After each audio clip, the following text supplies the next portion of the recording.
Te digitalizimi, pasoja është po ka që drejt, po thjesht qytetari nuk e ndjen në kuris, sepse nuk janë para që i merte ai në dorë dhe pa ato ishin para të cilat do të financonin një ser projektesh që nga implementimi i klasave laboratorike smart në shkollat e Shqipërisë, që afron nxënësit shqiptar me teknologjinë, e cila sot është bërë një komponent kritik dhe i domosdoshëm për kurrikulat arsimore.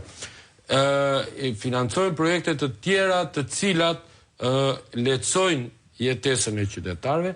Tani, kur këto para ndërpriten nga një burim që ti do e kishe grant, pra që të vinde si mbështetje, që nga i më përfiton të Durana, nuk e di më, se i kemi një goditje të dyfish dhe këtu, në ra Durana, në ra dhe... Tani ti ke dy zgjidhje për